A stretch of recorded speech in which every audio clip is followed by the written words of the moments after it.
You're listening to 90.3 WMSC, Upper Montclair, where music stays cool. Cooler than a dog on a skateboard.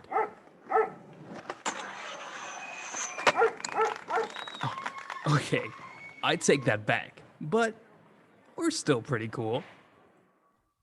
And speaking of cool, we are live. You are listening to 90.3 WMSC Upper Montclair. As you just heard, this is the morning buzz on this beautiful or cool, cold Thursday morning, February 18th. My name is Josh, aka Josh. I am joined by my co-host. I'm sorry, I'm still working on the nickname. The best I got is Kenny the Kenny. I'm sorry. That's all right. And We our still news have a little contributor. bit of time. I still have to figure out a nickname too, but I'll just stick with Ryan Breda for now. You guys need to get on your nickname games. Come on. I'll put a poll up on Twitter. I can Put do a Kenny poll up like on the Yannick. That's my name backwards. Whoa. No, that's not good. Stanley That's not good. Yonats? I take You're that just back. gonna take it from holes like that? Huh? You're just gonna take your name from holes, Stanley Holes? Yonats? Oh. Kenny Yannick? I forgot about that. He forgot about that. He says likely story, but speaking of stories, man, I had the segue and I just dropped it. I fumbled it. Speaking of stories, Ryan is here to give us our newscast for this morning. Ryan, what's happening? Well, thank you, Josh. Well, good morning, Morning Buzz listeners. This is Ryan Breda giving you this morning's news update. As a frigid snowstorm looms across the U.S., nearly 3.4 million Americans are left without electricity and some without water, according to the Associated Press. Texas officials ordered 7 million people to boil tap water before drinking it, days after record low temperatures for a state who is not used to freezing weather. The New Jersey Attorney General's office announced on Monday that they are investigating a video that shows multiple Patterson police officers assaulting a Muslim Arab teenager back in December. Osama Asadi was on his way to his late night shift at Amazon when two police officers are seen talking to him before grabbing him and punching him repeatedly. Al-Sadi suffered multiple physical injuries as a result. In Montclair news, the Montclair Township Council on Tuesday voted to sharply limit the use of gas-powered leaf blowers in hopes for a greener and quieter community. Gas-powered leaf blowers can now only be used for only 2 months in the spring and 2 months in the fall, where electric leaf blowers can be used at any time. Currently in Montclair, it is 25 degrees and snowing, with a high for today being 28 and a low temperature of 26 degrees. That's it for this morning's news update. This is Ryan Breda reporting for WMSC 90.3 Upper Montclair. Thank you, Ryan. Ooh, it is pretty chilly outside. I can feel the wind blowing from my window right now. I should probably close it, but it gets a little hot in my room sometimes. Every time I hear you speak, it's just like the voice of an angel. You got nice radio voice. Little on me, Kenny. Oh, thanks, dear. I was talking about Ryan, but you. Oh, you're talking about Ryan? Oh, now I feel I thought you were talking embarrassed. about Josh too. Oh, wow. Now I'm in No, there. I agree. Ryan, I got to say, when you speak, I'm like, wow, I am listening to news. Yeah. Thank you. I hope everyone else feels the same way. I really appreciate that. I'm very humbled by that. Yes. Very. All right, so we are going to get right into the first story because that's a good way to start. Wait, Kenny, you have wait, did I do something our bad? dear Tommy Bavaro with the sports. We can't get into the first story before we hear the sports. You wouldn't want to forget sports for today, I'm would sorry, you? everybody. I forgot how the show works. No, you're good, man. It's all good. So. I was talking to the audience, but yeah. All right, in all seriousness, let's get to the sports stuff. So start with today's sportscast. In the NBA, the New York Knicks failed to win 4 straight games as they lost to the Orlando Magic last night by a score of 89-107. Meanwhile, the Philadelphia 76ers took care of business by beating the Houston Rockets by a score of 118-113. Brooklyn Nets are on the road for a hot match tonight against the Los Angeles Lakers. Unfortunately for the Nets, Kevin Durant has been ruled out for tonight's game due to his hamstring injury, but Kyrie Irving is expected to play tonight from a back tightness. Game will start at 10 p.m. Eastern Time. All local teams in the NHL are playing tonight at 7 o'clock p.m. Eastern Time, subject to change due to the winter storm going on. Nothing official yet, but the red-hot New York Islanders are on the road taking on the Pittsburgh Penguins, while the New Jersey Devils visit the Boston Bruins, and the struggling New York Rangers travel to Philadelphia to take on the Flyers. Edmonton Oilers captain Connor McDavid ties Pittsburgh Penguins captain Sidney Crosby as the 8th fastest player to score 500 points as an NHL player last night in his 369th career game. In the MLB, teams have traveled to their home facilities for spring training as it is right around the corner. As all teams prepare for spring training, the San Diego Padres have signed Fernando Tatis Jr. to a 14-year, $340 million long-term contract extension. Tatis Jr. at 22 years of age have thrived throughout his first 2 seasons with San Diego with a record of 39 home runs, and 27 stolen bases. And the New York Mets have announced that they have fired hitting coordinator Ryan Ellis after 2 years on the job, as 3 women have accused him of harassment.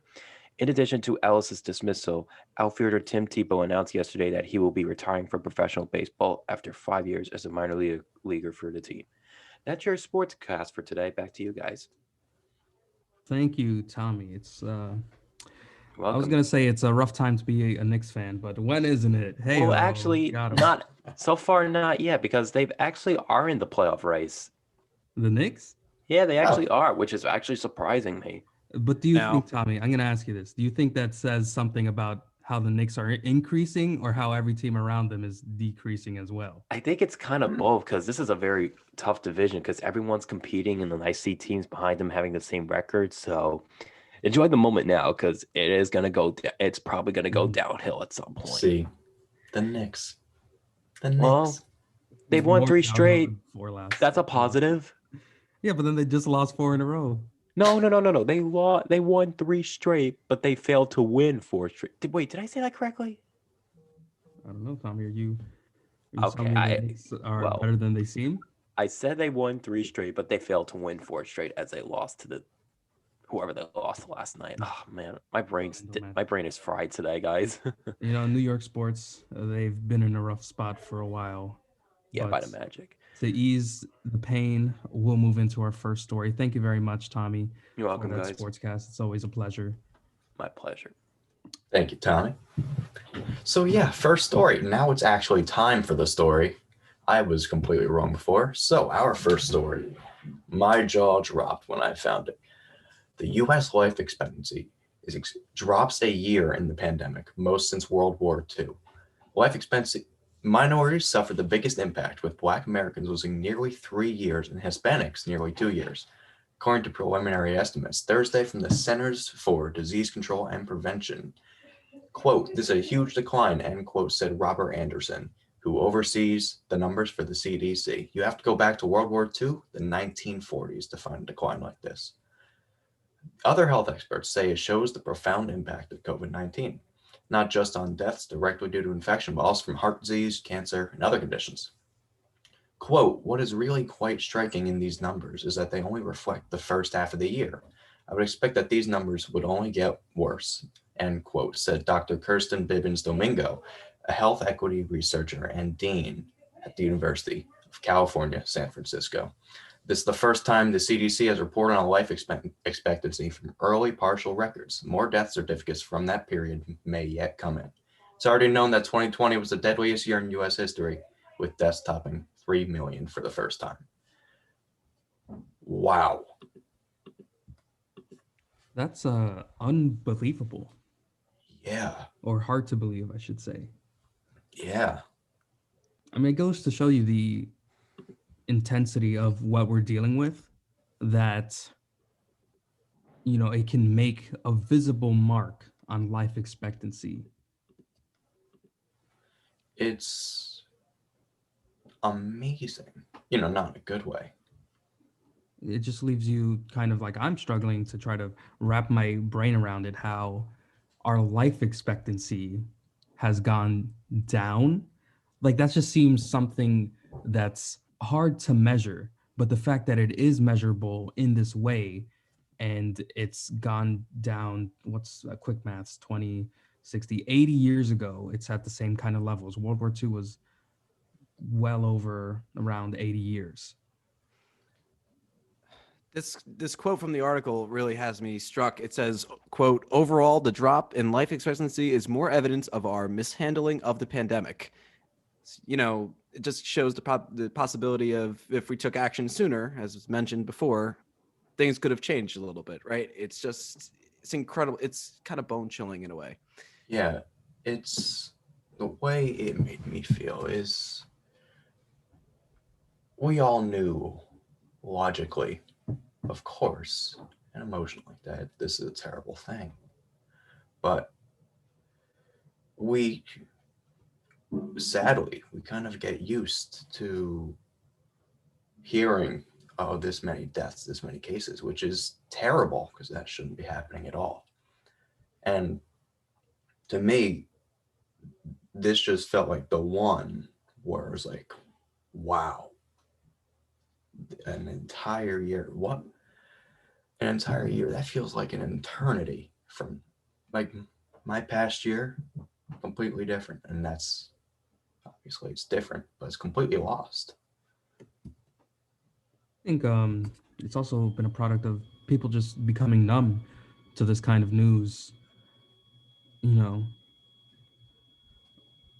Yeah. people seem to care in the beginning. Like it's almost been a year now, as we all say. The COVID anniversary, schools closed in like March, and I mean, we've been back since, but it hasn't been the same since. And when you look back, you know, the scare, the panic was kind of there in the beginning when the cases weren't as much. And like rightfully so, you should be scared because what's happening now, was going to happen. But there becomes a logical fallacy where it's like, oh, it's not happening, so I'm just gonna go back to however I was doing. But because you decide to go back, or some people in whatever country decide to resume their lives without care about or without caution, then it becomes the pandemic. Just because you don't see the cases spreading, that means you're doing a good job. But Yeah. Yeah. that's not how it worked. Yeah. I'm going to read some more numbers from the article. Between 2019 and the first half of 2020, life expectancy decreased 2.7 years for Black people to 72. It dropped 1.9 for Hispanics to 79.9 and 0.8 years for white people to 78. The preliminary report did not analyze trends for Asian or Native Americans. So it's, even when we think about it, we hear the 1 year, and it goes far worse for other communities. Mm-hmm. Just the inequality. Yeah, it's weird that it's so shocking that the inequality is just there. It's right there. It says it. Almost 3 years for Black people, 2 years for Hispanic people, and not even 1 year for white people. How does that? I can't even think of words to talk about that. But let's read some more statements from the article. Dr. Mary T. Bassett, a former New York City health commissioner and professor of health and human rights at Harvard University, said that unless the country better addressed inequality, we may see U.S. life expectancy stagnate or decline for some time to come.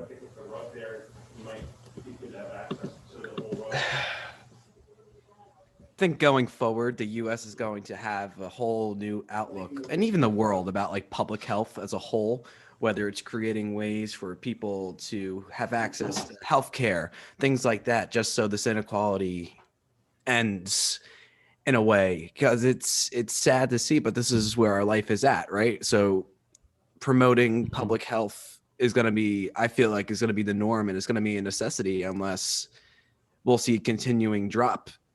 You know, it's Now let's talk about what exactly life expectancy is, right? So here, life expectancy represents the average number of years that a newborn is expected to live if current death rates do not change.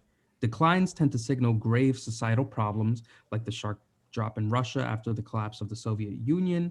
Declines in developed countries are rare, but the United States experienced them from 2014 to 2017 as the opioid epidemic took its toll. Before that, demographers had not seen an outright decline since 1993 during the AIDS epidemic. I'm still just dumbfounded at this article. The data gives It should really be a wake-up call to a lot of people. the first full picture of the pandemic's effect on American lifespans. Dropped an entire year. And the one part that really stuck out to me, it showed a deepening of the racial and ethnic disparities. The life expectancy of the Black population declined by 2.7 years. The gap between Black and white Americans, which was already narrowing as it was, which is a good thing, is now at 6 years. That's the widest it has been since 1998. 6 more years of your life are expected to be gone. That is terrifying. And it's like you said, with the inequalities, it's only going to get worse. It will only get worse, but hopefully with a new administration that will not try to downplay anything or anything like that, we will see glimpses of hope and change to, actually address this, as Ryan said before, healthcare and health and medical attention. Basically, people need to be more educated on these things.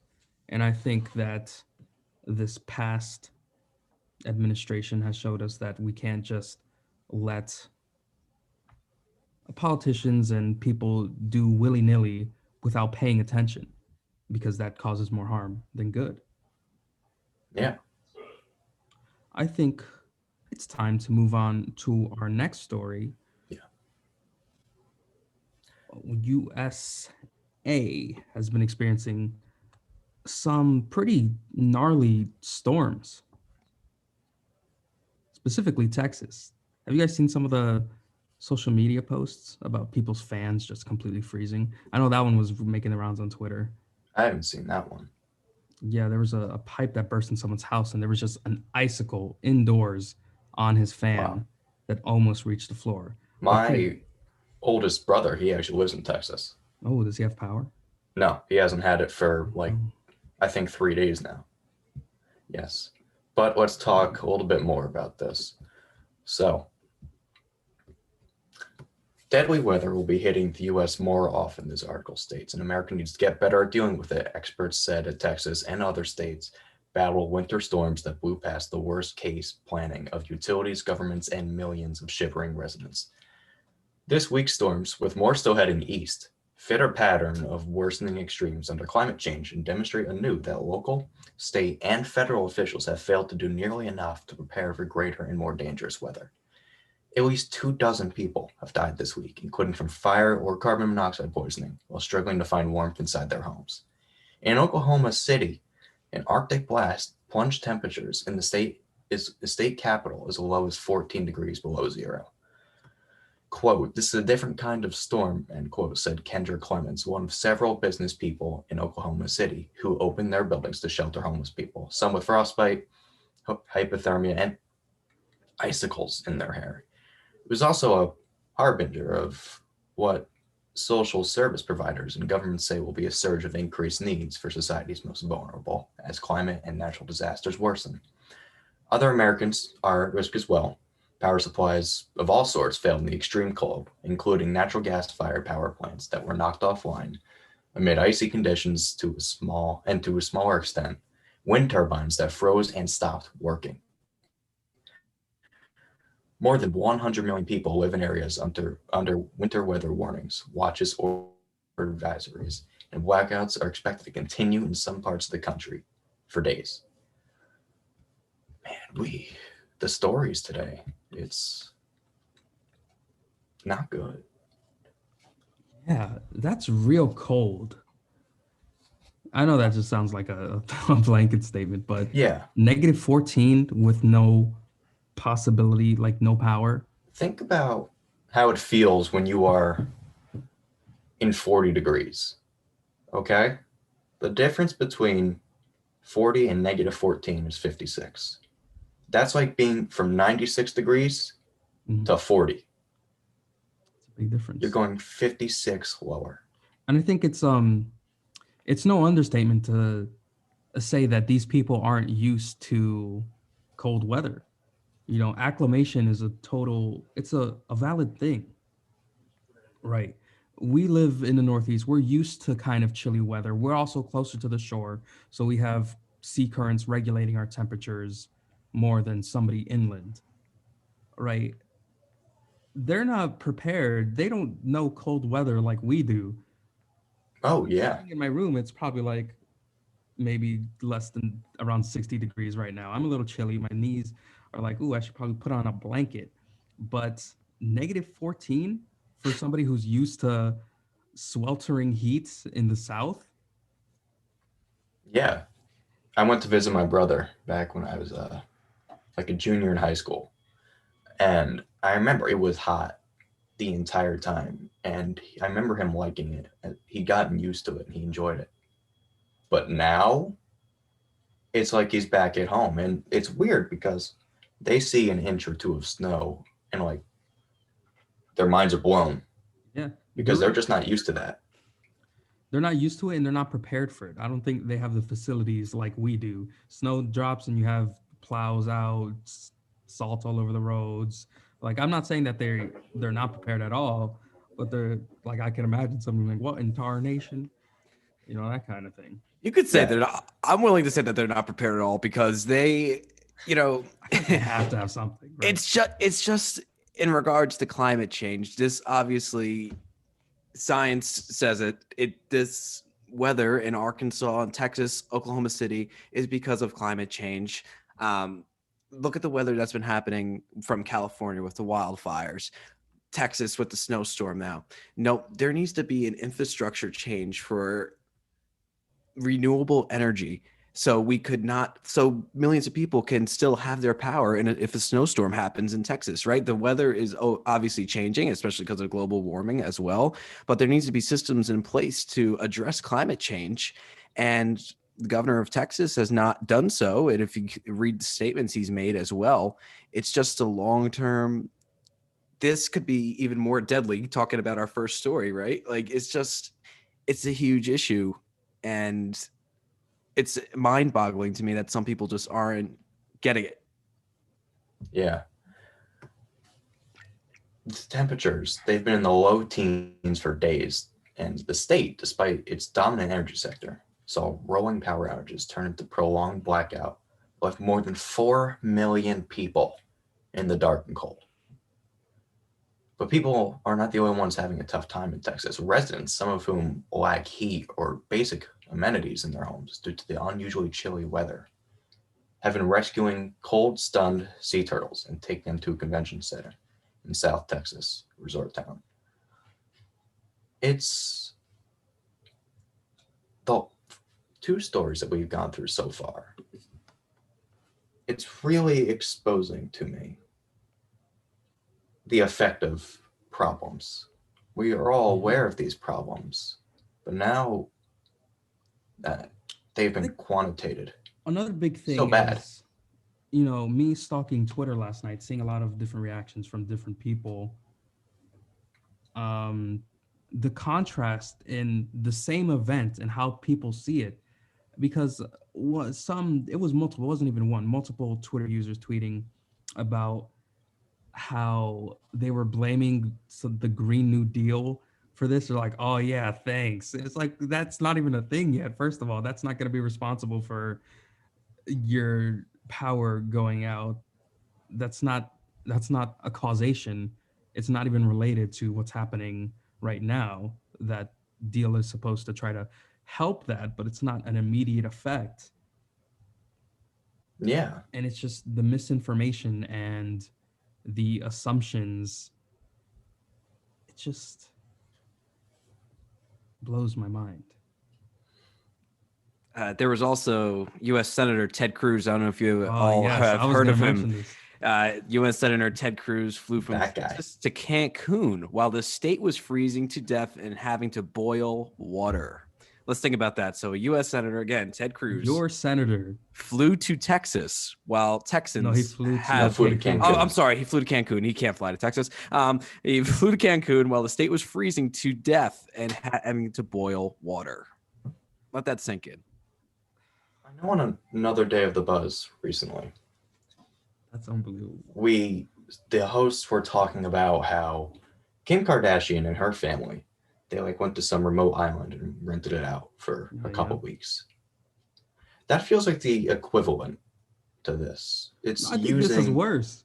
Oh, it's much worse. This is worse. I Much don't care worse. what Kim Kardashian's doing. Like, she's not my senator. She's not supposed to be helping me during these times. She's just rich. Ted Cruz, he's like, that's your senator. It's like, what? Get back here. If I'm suffering, you're suffering. That's what I would have said. Oh, it's much worse. Much worse. Crawl to Cancun and drag him back. Of course. I phrased that wrong. But Trump's well, I'm gonna stop him. Slip past that. Like, bring him back here, Ted. Where are you going? yeah. Oh man. That's unbelievable. I would be so mad. Oh yeah. Even if I supported Ted Cruz, if I was like a Texan, I was like, I love Ted Cruz. Like, yo, he just left you. He doesn't care about you. He just went on vacation when you're freezing. It's almost the equivalent of Chris Christie going to the beach when everybody, Yes, exactly. Oh man. Yeah. If Governor Murphy went to the Cancun -14 degrees, I'd be furious. Be furious. Oh my Jesus. And it's like, it's so bad that it's almost funny. And it's just like, who's writing this script that these people are freezing to death and he's going on vacation with his family to Cancun? I wouldn't even say that was like good writing. If that happened on a show and it's just like, oh, I was like, oh, that's so obviously like hand and mouth feeding of storytelling. But oh my gosh. Well, if we've had, I don't even know what to say anymore about Ted Cruz, but I digress. We shouldn't say it. Get him out. Right, exactly. Get him out of here. Let him enjoy whatever he's doing over there. You know. Yes. He'll get what's coming to him. But something we didn't talk about with the story is the sea turtles. Did we mention Sea turtles. What'd you say? Sea turtles. The stone. I was gonna say stone cold. Yeah, the sea turtles. Save the turtles. Save them. Talking about deadly storms. Talking about deadly storms, the current cold weather catastrophe has left 2 dead in a global warning. Many parts of the planet saw unusually cold weather this week, but when cold weather hit Texas, America's famously independent southern state, the early novelty of snow and ice quickly evaporated with temperatures dropping. I'm sorry, I just lost my place. Despite its dominant energy, so, you already read that, Kenny. I'm sorry. Where's the one about the sea turtles? The sea turtles. The sea turtles. About them. We'll find it. I'll make it. Sea turtles. What is going on with the sea turtles? We got. So I saw a post about a woman volunteering to save these sea turtles because the cold weather, it doesn't just affect people, it affects animals, and Texas does have sections that are in the Gulf Coast. So there's what's ecosystems that are affected as well. I couldn't think of the word for ecosystem. I was gonna say economy. I was like, what? That's not the right thing. I've got the article up now. Residents, some of whom lack heat or basic amenities in their homes due to the unusually chilly weather, have been rescuing cold, stunned sea turtles and taking them to a convention center in a South Texas resort town. As I previously said, quote, every 15 minutes or less, there's another truck or SUV that pulls up, end quote. Ed Combe, executive director of the South Padre Island Convention and Visitors Bureau, told the Associated Press on Wednesday. He said, sometimes people bring 1 or 2 sea turtles, sometimes more. Quote, we had trailers fall yesterday coming in that had 80, 100, 50. Quote, end quote. Wow. The South Padre Island Convention Center started pitching in Monday when its neighbor, Sea Turtle Inc., could no longer handle the number of sea turtles being dropped off, and their mostly outdoor operation had lost power. He said the convention center itself didn't have the power or water till early Wednesday morning. He says they've collected more than 3,500 sea turtles so far. He said he hesitates to use the word because he doesn't want to use the word rescue because he knows that they're going to lose some. And with another cold front approaching, they don't know when they'll be able to return the sea turtles to the water. That's The a lot of sea stories turtles. today. That's interesting. So obviously, the turtles that are being saved happen to be, I guess, on land. Because I'm wondering if the turtles wouldn't they just like swim away? I mean, I wonder if it's too cold to swim. Maybe they're not used to that temperature. That's true. It could put them into shock. But I like that even during hard times, people step up to save animals as well because Yeah. they matter as well. They're important to the ecosystem. You know, the butterfly effect. If something happens some time ago, if we lose turtles now, who knows what can happen in the future? Oh, yeah. And 3,500 turtles is nothing to scoff at. Yeah. I don't even know. I've seen maybe 3 turtles in my life. No, lucky you. And 3,500, that is so many more. And in effect, I feel like I've seen 3. And that's a lot. Yeah, I hope with another winter front coming, I hope they can keep them. Oh my gosh. Yeah. News update, the turtles in question are listed under endangered species. So it's even more important to save them. Well, it's good at least that people are going Making out the as much effort, as they can. Yeah. Whether it just be one person driving them to the convention with one Yeah. in the truck, or a truckload of like 100 of them. Yeah. You ever, like, those 3 times I've seen turtles, I kind of gotten the weird impression that maybe it's just me, that they kind of look like ancient, like, creatures. Kind You're of making fun of turtles now, huh? like They're what's already up? endangered, Kenny. You're making fun of them? No, never. Josh, don't make me look bad. Wow. Oh, no. No. Canceled. Canceled. Oh, I'm canceled. But if you guys have seen this story on social media, I know I've seen the picture of turtles on in the truck, and it's just a sad sight to see. It really is. Yeah. Did you see the man doing this won't say rescued? He says they've collected. Yes. Oh, that He will broke my regret heart. to say, yeah. He regrets to say he does not want to say rescue because quote we know we're going to lose some, which is really sad to me. That's such a sad way to put it. It really is because you are going to lose some, but you're still rescuing the others, the ones that manage to survive these cold temperatures. Right. Yeah. It's It is at least we have sad. some good people in the world, you know? That's true.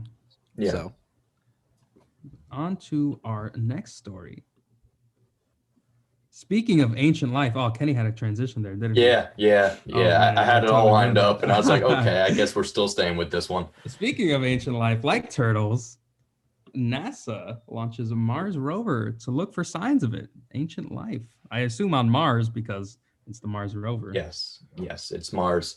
This one, we finally got something positive today. The biggest, most sophisticated Mars rover ever built, a car-sized vehicle bristling with cameras, microphones, drills, and lasers, blast off Thursday, today, as part of an ambitious long-range project to bring the first Martian rock samples back to Earth to be analyzed for evidence of ancient life. I have this story from NJ.com. It launched out of Cape Canaveral, down in Florida. NASA's Perseverance rode a mighty Atlas V rocket into a clear morning sky in the world's third and final Mars launch of the summer.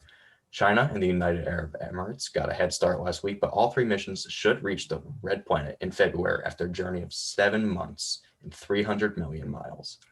The plutonium-powered 6-wheeled rover will drill down and collect tiny geological specimens that will be brought home in about 2031 in a sort of interplanetary relay race involving multiple spacecraft and countries. The overall cost? More than $8 billion. In addition to addressing the life on Mars question, the mission will yield lessons that could pave the way for the arrival of astronauts as early as the 2030s. there's a reason that they quote, there's a reason that they call the robot Perseverance, because going to Mars is hard. And quote, NASA Administrator Jim Bridenstine said just before the liftoff. Was that really his quote? Yeah, Going to Mars is hard. Like, oh, going to really? Mars is hard. I love it. That says all you need to know. Going to When- Mars is hard. When a senior person at NASA says something is hard, Yeah. it's hard. You can sense a little bit of fed upness in that. It's just like, excuse Yeah. me, sir, why don't we have rock samples from Mars? And it's like, you want to go to Mars? Going to Mars is hard. You know, It's that was his hard. attitude when he was saying it. But that's so, when you were reading that, I was like, we really don't have rocks from Mars yet? I know, right? I kind of It assumed seems so we did. amazing or so wild. And we can't get some rocks from that planet, you know? Yeah, I kind of assumed we did. Oh, but 2030s, having astronauts there as soon as 2030. Can you imagine in our lifetime people going to Mars? I'll be 29 years old. All right, let's not talk about age, you know. But it seems so long ago we were on the moon. It was almost quick maths. I can't do it. I think it was 68. So that'd be 53 years ago. Yeah. Ooh. Wow. Coney with the quick maths. I'm a former math major. Yeah. Oh, I'm sorry. I But it's apologize been too. Wasn't fun. over 50 years. But of course, you know, the moon is not Mars. Mars is, it was 1969, Kenny. Oh, it was 1969? My numbers are wrong. The moon is a lot closer than Mars is. And when it comes to stuff like that, orbits and whatnot, you have to wait a specific time for Mars to be close to the Earth. Because if it's far away, you can't, it's too far. Yeah. 300 million miles, was that the number? That's a lot. I can't even imagine that. Yeah, I couldn't even run a mile. I was going to say that as well. If I walk a mile, I'm tired. That's so much. 100 million. Wow. Going That- back to Mars. All right. So I have a question for you guys. What's up? If they had a program and they were like, we want you to go live on Mars, but you know you're not going to be able to come back. Would you go live on Mars? Depends on how life is going on Earth. That's fair. If my life is absolutely, if it's just, I've got nothing, Got nothing else to do. I give it a try. That's the only way you'd get me. Why not? Why not? Yeah. Space travel. What? I got a question too. So life on Mars, or just life in outer space in general. Mm-hmm. You can't What's hear- your personal thoughts? What do you mean, my personal thoughts? You mean like which planet I want to live on? No, I phrased that wrong.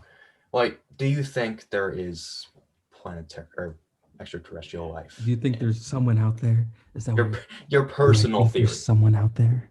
Your personal. I mean, theory. I think there has to be. I think the universe is too big for there not to be. Yeah, I don't think they're like the green humanoid creatures with like the big heads that like movies make them out to. I think they're probably like flying toasters or something. Yeah, you bring up a good They're point. probably When something it comes weird. to, when it comes to scientists claiming that, like, oh, this planet is uninhabitable for life, right? They can only say that for our life. We won't be able to live there, but who knows what kind of thing classifies as alive in other planets or anything. We know our life. We know we need oxygen. We live in a nitrogen rich atmosphere. We need this to breathe, but that's relative to our knowledge of our life. Knowledge of life that we can't think about or that we can't understand, we just can't understand. Like there could be things on Mars. They could be like weird fourth dimensional people that don't breathe or something, right? And just because you say there's no atmosphere, it doesn't mean they can't live there. They don't need an atmosphere. They're out here eating the color red or something, and that's how they survive on Mars. We don't know. Yeah, that's a good point. I've never even thought about that. How it's not sustainable for us, but it could be sustainable for other life. You can't breathe in as much oxygen, of course, but maybe they don't breathe oxygen. Exactly. Very philosophical of you, Josh, to bring that up. Yes. I think about that at night sometimes. Like, how do you know, Mr. Scientist? Have you been there? I think if the world just was told or that there were aliens or an extraterrestrial life, they would not. I don't think we know how to react. I mean, we've Well, seen, wasn't there like in the pandemic before there was this, I think was it CIA? They confirmed something about a UFO. Like there was actual footage of that. I mean, a UFO means an unidentified flying object, but they were literally like, yeah, we don't know what this is. Like this isn't us. We don't know what this is, and everyone was just like, nobody cared about it. it's insane. I think I know exactly what you're talking about. I saw it on Twitter like this past year, and there was an NBC article about that too. I'm pretty sure, Josh. Correct me if I'm wrong, but Yeah, they're just like, yeah, extraterrestrials were confirmed or unidentified. You see, that's the thing though. People associate UFOs with aliens too quickly, but it means unidentified flying object. You don't know what it is. exactly. It said this was actually an article back in 2020. It said former Israeli space security chief says extraterrestrials exist and Trump knows about it. The headline. So yeah, You know, this isn't BuzzFeed. This is NBC News, Damn. and it's under weird news. Well, This that's is just- accurate. Right. my I just favorite thought that kind of was. news. But there's Accurate just title.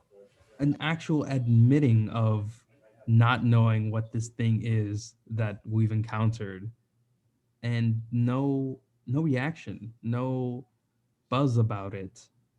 I mean, it has been a crazy year with other things, more human problems that maybe we can't worry about aliens just yet. But maybe there'll be friendly aliens. Yeah, You never know. there's no reason They might be, why they hey, wouldn't we're be. here to advance your culture, but I think people would still not like that because Yeah, humans are something else. yes, humans are something else. say But the we least. gotta land back to Earth. Yes, I We mean, have a speaking news- of red planets, Australia, that's our red little country with the red sands. So I saw this article last night, and as I was reading it, I was deciding if it was groundbreaking or kind of just irrelevant, right? And I'm stuck between two minds of this. So this comes from BBC. It is Australia is looking to pass a law that requires tech giants like Google, like Facebook, to pay newsrooms to be able to promote news on their site. The Australian Competition and Consumer is looking into the disparity between the power of large tech firms and the media. So Australia drafted a law that required Facebook and Google to pay for news content in Australia. According to a survey done by Reuters, 52% of Australians use social media to get their news.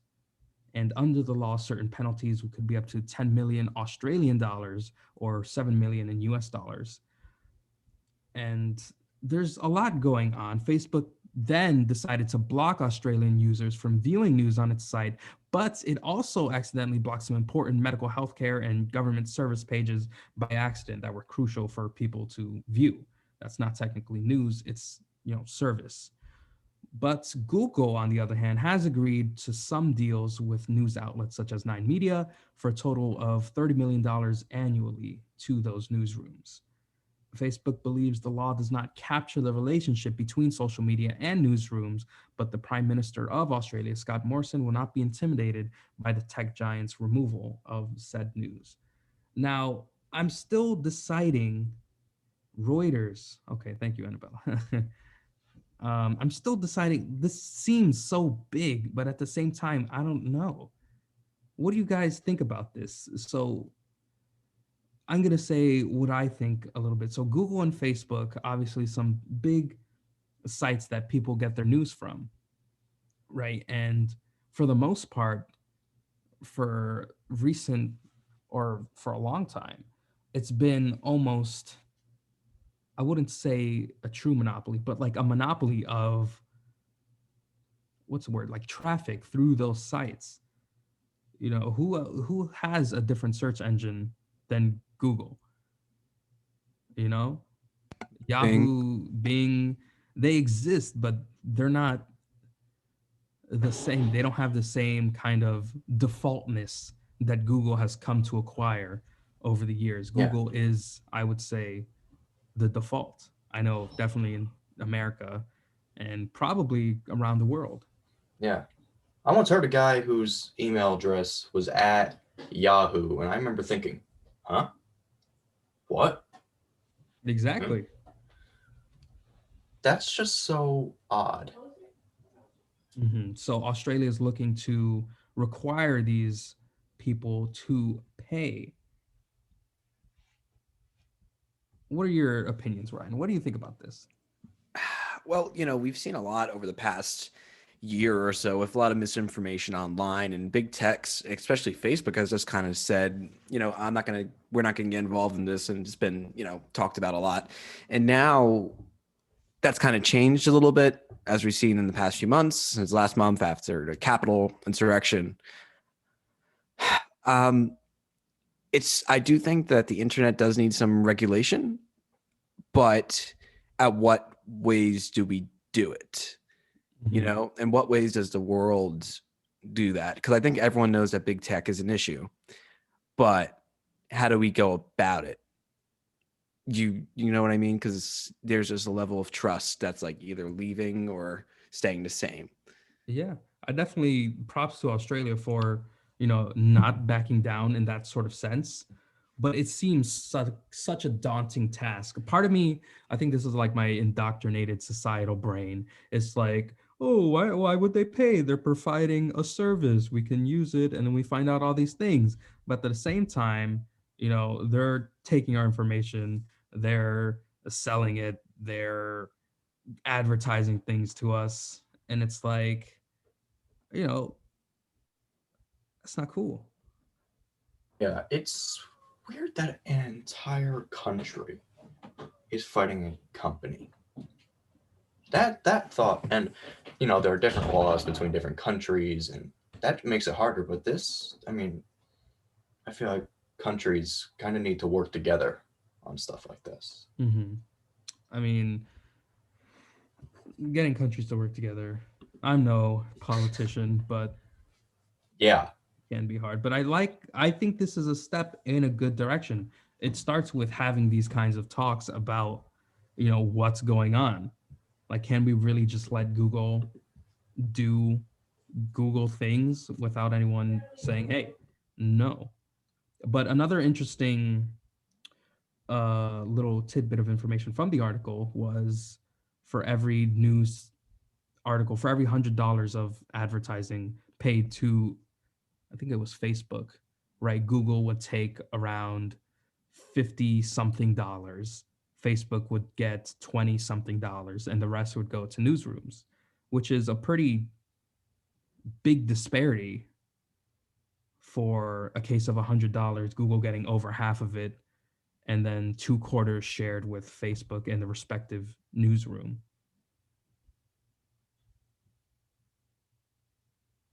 It's kind of just an unchecked relationship. And the statement released by Facebook for it, they're claiming that it doesn't capture the relationship between, newsrooms and social media sites. It's, I mean, it seems kind of like a made up thing. It's just like, oh no, that's not how we do things. We have a good relationship. And like Facebook is crushing the news site and newsrooms like, help. That's just what I see in my head. Like you may say that that's not the relationship, but how does the newsroom feel when they're trying to squeeze for money just through advertising because they can't get it anywhere else because all the news is accessible on the social media sites? I agree with that 100%. I mean, so do I. you kind of hit the nail on the head right there, That's true. Another thing that shocked me was the idea of not having Google or not having Facebook or not being able to see news on Facebook because as the article said, when they banned news, they also accidentally banned a lot of services that are crucial for people that weren't news. So how are you going to monitor that and make sure you're not banning something that somebody needs? How do they do it? Just you go, Ryan. Oh, I wasn't gonna about. No, you go. I wasn't about to say. Okay, I think we're both kind of at a loss of words. I just keep going back to the thought. a country is fighting a company. Yeah. That is the main thought I'm having. That's true. I mean, it's gotten to that point where the power of such companies overwhelms the power of some companies. Like, I don't even think it would be a stretch to say Google is more powerful than Australia. Right. Yeah. Google's probably one of the most powerful. I mean, they could probably start their own country. Oh, can you imagine? Oh no, Google starting its own country, just like in the middle of the Pacific. They take over the garbage patch. Oh my jeez. Of course, these are all just our own thoughts. Of course, right. It's all in our little minds. Yeah, this is a Josh Spearsy here. A Josh Spearsy. But yeah, we've had a lot of heavy news today. I've said before on previous buzzes, and you've seen on other shows if you have listened. I hope you did. That every single day at the buzz this semester, we are doing more and more segments. And on Thursdays, you've been used to hearing my voice presenting the events segment. However, we got a host now, Isaiah Ramirez. Isaiah, are you ready to come onto the show and tell us about what's going on in the Montclair area? I am ready, guys. Happy Thursday. You know what that means? We are one day away from a Feel Good Friday. All right, so I have a question for you guys. Have you ever done an escape room? Yes. Well, do I have quite the opportunity for you guys. Online, you can go to montclaircampuslabs.com/engage, and there is a virtual escape room available. I tried it, and I got to be honest, I was struggling. I couldn't get past the 8th step. I gave up, but hopefully you guys have better luck with it because it's a tough one. I got through the first 4, but anyways, it was kind of fun. So if you're into escape rooms, it is available until later tonight. And yeah. Another event set up for us is a conversation in mental health in BIPOC communities, which stands for Black, Indigenous, and People of Color. That is around 2 p.m. Today, and it's about to go 45 minutes or so to 2:45. That is again available on montclair.campuslabs.com/engage. You do have to register for that event. So if you're interested in conversations like that, especially considering we are in Black History Month, go ahead, give it a shot. It's good to hear stories from other perspectives of life. And lastly, I feel like a lot of people have this New Year's resolution, get in shape, and I have the chance for you. And I've never heard of this exercise before. Have you guys called Pound? I Yeah. read that in the script, I thought it was a dog pound. I No. thought it was going to be a story about an animal shelter. No, crazy enough. Pound is like this kind of like Pilates full cardio session, and it's like you use like drumsticks. And so I feel like that's an interesting way to exercise that maybe some people haven't tried before. So if you're interested, I feel like it's like an exercise where you don't really feel like you're exercising. You know what I mean? It's like a fun thing to do. So if you got some drumsticks lying around, be sure to bring them in and go to the virtual pound. It is available on Zoom. Once again, on the montclair.campuslabs.com/engage. It is at 1:30 today. Oh, you know, when you mentioned it, I think I did see something the other day about a cardio drum kind of thing, but it was for they're doing it in a nursing home to keep their elderly patients kind of active because it's not like a full body thing that you would get tired or maybe get hurt. Or it's hard for an old person. It's just kind of drumming out like ding, boom boom bap. Yeah, I mean, I think I when I saw the headline for it, I was like, all right, I got to figure out what Pound is. So I YouTubed it, and they have like a bunch of things available on YouTube as well, videos like that. And, they play some music, like high upbeat music, so you feel like you're moving a lot more and you go along with the beat. So I think it's pretty cool. So if you guys are interested, maybe try it out. Yeah, that sounds interesting. That virtual escape room, how does that work? Because you said that you tried it, right? Yeah. Yeah, how's You that get work? up and you leave your computer. Yeah. So It's actually a like Google-based form escape room.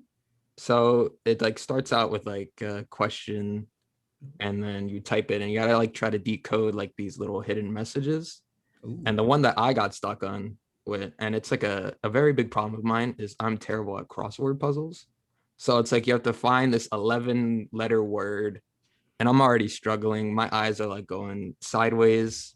and I'm seeing like random words, and I'm just typing things into the little box to try to figure it out. And I was like, I'm done with this.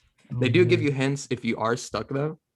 So if anyone gets to this part, it is an 11-letter word for when you undercover an agent.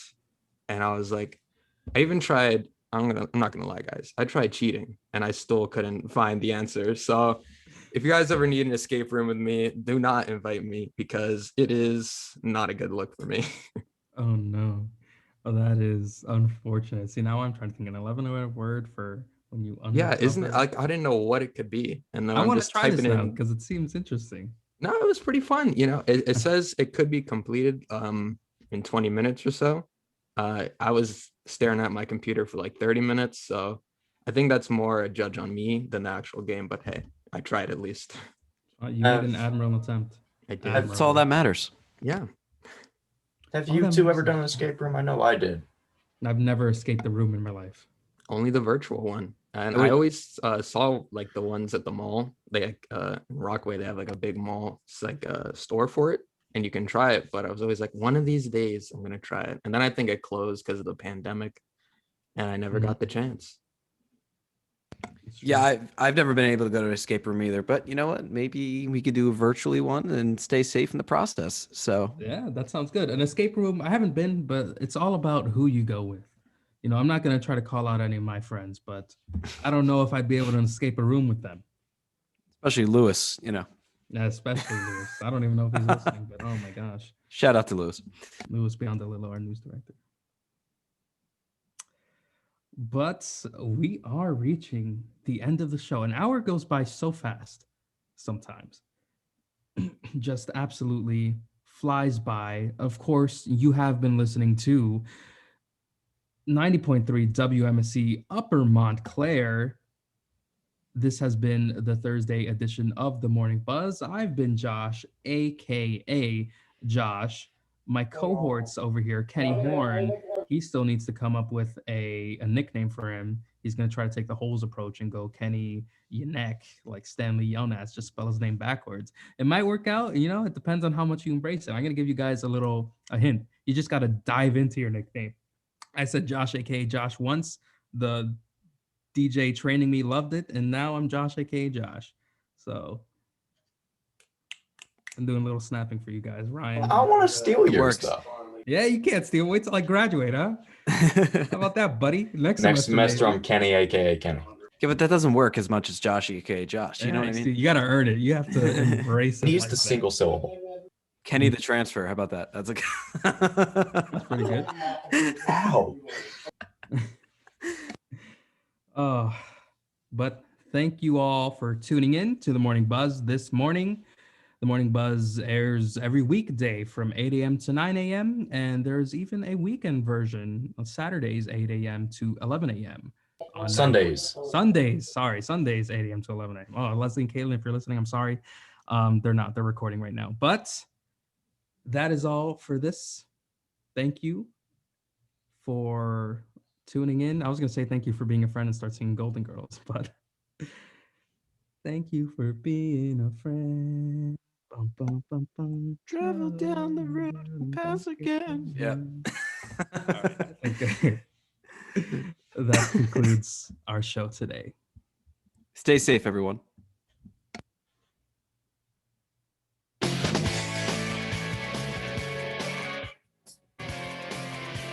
You were listening to 90.3 WMSC Upper Montclair, New Jersey.